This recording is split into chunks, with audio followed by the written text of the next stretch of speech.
20 साल हो गए। 2002 के बाद 2022 हो गया। फरवरी, मार्च, अप्रैल गुजरात में सांप्रदायिक हिंसा का नंगा नाच चलता ही रहा। 2000 के आसपास लोग मरे, ज्यादातर मुसलमान। तो उन मरे हुए लोगों को क्या न्याय मिल गया? जो आज सुप्रीम कोर्ट बोल रहा है कि मामले को गर्म नहीं ठंडा रखना चाहिए, ठंडा कर देना चाहिए। क्या उन मरे हुए लोगों को इंसाफ मिला? उनके परिवारों को इंसाफ मिला? जो आज हमारा देश का सबसे बड़ा कोर्ट कह रहा है कि कुछ लोग गुजरात की हिंसा के मामले को गर्म रखने के षड्यंत्र में शामिल है। इनको कटघरे में होना चाहिए, इनको जेल में होना चाहिए। शर्म आनी चाहिए सुप्रीम कोर्ट में बैठे हुए ऐसे जजेस। क्यों? ये क्या केस है? ये गुलबर्गा सोसाइटी का केस है। गुजरात के पहले रहे हुए मेंबर ऑफ पार्लियामेंट, गुजरात से कितने मेंबर ऑफ पार्लियामेंट हैं?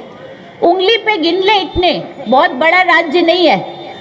बहुत कम लोग एमपी होते हैं मेंबर ऑफ पार्लियामेंट। ऐसे मेंबर ऑफ पार्लियामेंट एहसान जाफरी जिस सोसाइटी, जिस इलाके में रहते थे, गुलबर्गा सोसाइटी नाम, गोधरा में जो ट्रेन जली उसके अगले दिन सुबह 9 बजे वहां दंगाई पहुंच गए और 9 बजे से 6 घंटे तक वहां हिंसा चली। 6 घंटे तक, ये नहीं कि 15 मिनट में कुछ हो गया। 6 घंटे तक भीड़ जमा रही। बहुत से लोग ये सोच के कि अगर हम मेंबर ऑफ पार्लियामेंट के घर में चले जाएंगे तो हमारी जान बच जाएगी। ऐसे लोग थोड़ा समाज में रुसूख रखते हैं, तो बहुत से लोग उन्हीं के घर में जमा हुए। और उसके बाद ये जो सबूत है कि मेंबर ऑफ पार्लियामेंट होने के नाते उन्होंने पुलिस कमिश्नर को फोन किया, उन्होंने सीनियर कई लीडरान को फोन किया, और ऐसे बयान देने वाले कुछ लोग जिंदा बचे जिन्होंने कहा कि उस वक्त के मुख्यमंत्री नरेंद्र मोदी को भी उन्होंने फोन किया था, एहसान जाफरी, कि मदद करो, भीड़ जमा है, घंटा 2 घंटा 3 घंटा हो गया है, बचाओ। तो ये 6 घंटे तक जो पूरा मामला चलता रहा और उसके बाद वहां आग लगाई गई, लोगों को काट के मारा गया, फिर आग लगाई गई, तो उसमें 35 लाशें मिल गई। 31 लोगों की कोई लाश मिली नहीं, बाद में उनको मरा हुआ ही माना गया। तो गुलबर्गा सोसाइटी में 69 लोगों की मौत हुई। उसी वक्त तीस्ता सेतलवाद को ये मजबूती देने के लिए कि यहाँ से आवाज़ जेल के अंदर तक जाए कि आप अकेली नहीं हैं। तीस्ता सेतलवाद की उम्र अब हो गई 60 साल।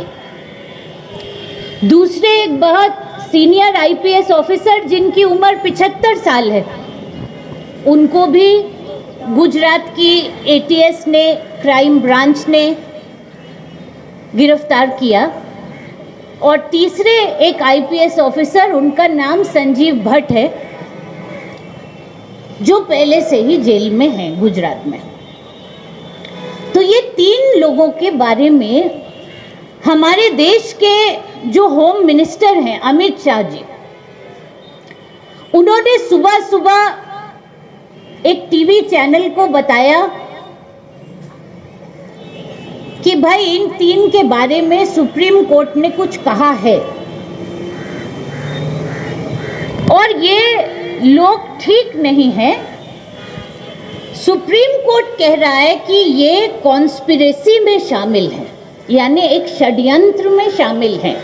रही है कि मीट की जो दुकानें हैं बंद हो जाए, चमड़े का जो कारोबार चल रहा है वो बंद हो जाए। तभी तो देखिए ये गाय वाय ये सब जो चल रहा है, ये क्यों स्टार्ट हुआ है आप समझिए, एक क्यों चल रहा है।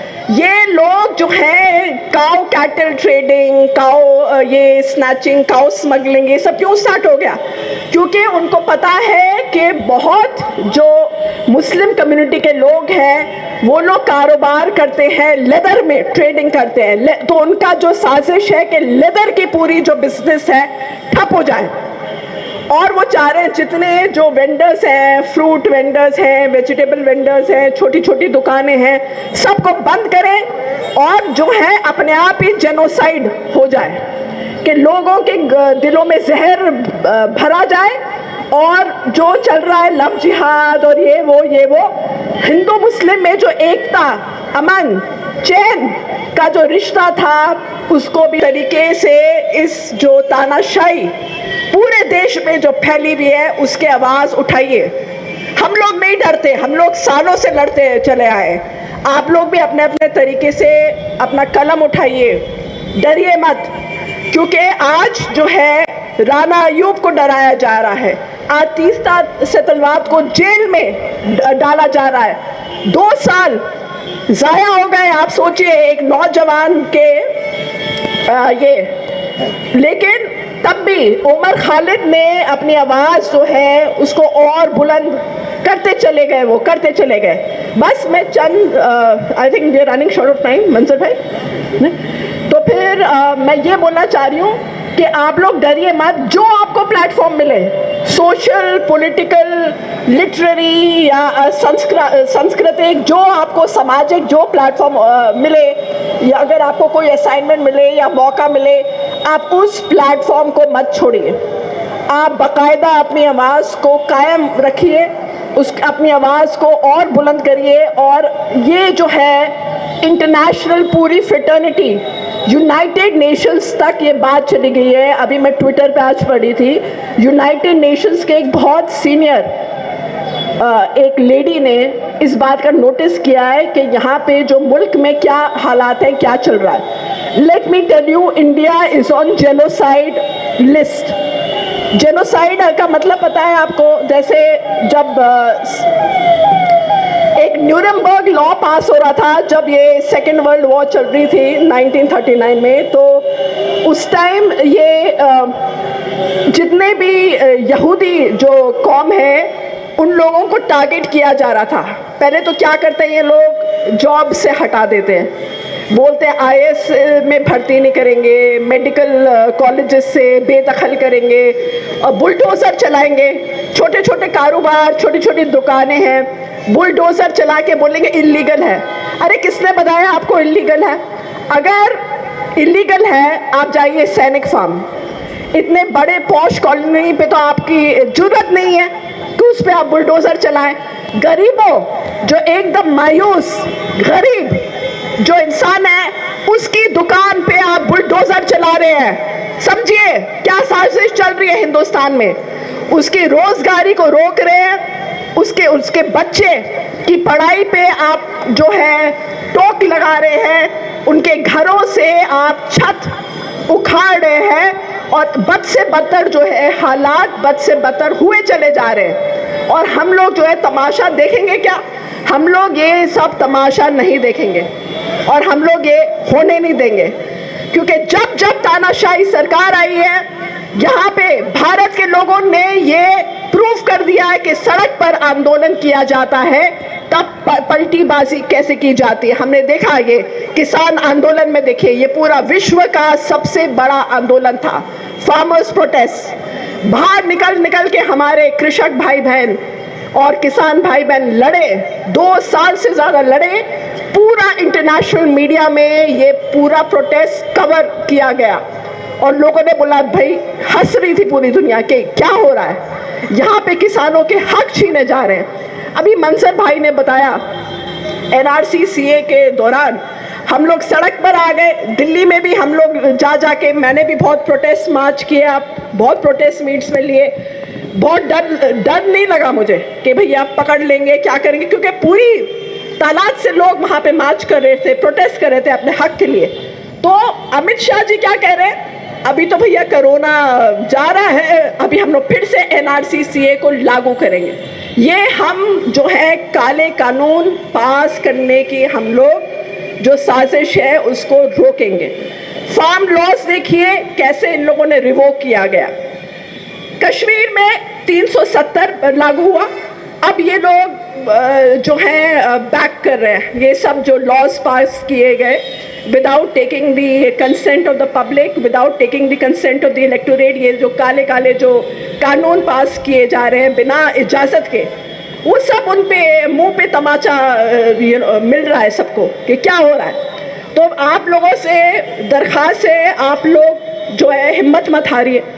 हमें पता है कि हालात बहुत बिगड़े हुए हैं और इस दौरान बहुत मायूसी हो जाती कि हो क्या रहा है, आगे का फ्यूचर क्या है, क्या करेंगे हमारे बच्चे, बाहर भेजेंगे क्या करेंगे, क्योंकि कभी भी ये लोग नागरिकता से बेदखल भी कर सकते हैं। बोलेंगे लाओ अपने परदादे का बर्थ सर्टिफिकेट लाओ, कहाँ से आए, क्या करे, कब्र में लेके जाओ, कौन सी कब्र है, क्या है नहीं है।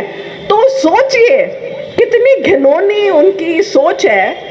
वो जो बोलते हैं सबका साथ सबका विकास, उसमें कौन विश्वास कर रहा है। वो लोग चाह रहे हैं कि जितने जो बुद्धिजीवी हैं उनको बोल दें अर्बन नक्सल बोल देंगे, और बोलेंगे मुसलमानों को बोल देंगे जिहादी, और क्रिश्चियन कम्युनिटी को जाके ये लोग चर्च को वैंडलाइज करेंगे, सरदारों को बोल देंगे खालिस्तानी। तो कौन है भैया राष्ट्रवाद? सिर्फ आप, बाकी सब एंटी नेशनल है यहाँ पे। तो प्लीज आप लोग लड़ते रहिए। हमेशा हम तारीकी में हम उभरे हैं, हमेशा उभरे हैं, और जब हमें हमारे खून का कुर्बानी देना पड़ा है तो बैरकपुर से लेके इलाहाबाद और दिल्ली की सड़कों में तमाम पेड़ों पे हमारे मुजाहिदीन की, हमारे शोहदा की लाशें टंगी हुई थी। ये वही हिंदुस्तान है जिसमें हमारे उलमाए दीन ने अपनी तमाम जिंदगी वक्फ की। हमारा ये मुल्क में उतना ही हिस्सा है, और आज हमें जिस तरह से ये करने की कोशिश की जा रही है, इनकी ये कोशिश रायगा जाएगी, हमें यकीन है।